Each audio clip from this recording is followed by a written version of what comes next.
ఆ మీడియాకైనా పాఠం చెప్పండి, లేదా బాబు గారి ఆలోచన ధోరణి అయినా మార్పించండి.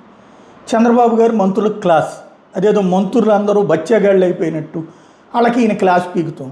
ఏముంది అందులో అంటే జనాభా నియంత్రణ లాంటి వాటి మీద కూడా చూడాలి. మీరు పాలసీలు అన్నటువంటిది ఒక్కటే కాదు, జనాభా నియంత్రణ లాంటి వాటి మీద ప్రజా చైతన్యం చేయాలన్నారు. అందులో క్లాసే ఉంది. ఆయన ఏమయ్యా నీ మంత్రివర్గంలో నువ్వు నీ శాఖలో ఈ పని సరిగ్గా జాత కావట్లేదంటే క్లాస్ అంటారు, లేకపోతే నువ్వు పని చేయడం కుదరట్లేదయ్యా అంటే క్లాస్ అంటారు. అలా కాకుండా ఇదిగో ఈ పని కూడా చేసి పెట్టయ్యా అంటే గర్భనిరోధక శస్త్రచికిత్సలు నియంత్రించాలి, అలాగే పాపులేషన్ మేనేజ్మెంట్ మీద అసెంబ్లీలో పాలసీ ప్రకటిస్తారు, జనాభా పెంచేందుకు అవసరమైన ప్రోత్సాహకాలు ప్రకటించాలని నిర్ణయించుకున్నారు. ఇట్లాంటివన్నీ దీనికి నువ్వు క్లాస్కి సంబంధం ఏంటి? ఏప్రిల్ 1 నుండి పాలసీ అమలు అయ్యేలా ప్రకటిస్తాం, ఇదంతా బాగానే ఉంది. దీంట్లో ఏ ప్రాతిపదికన మంత్రులకు క్లాస్ పీకినట్టు?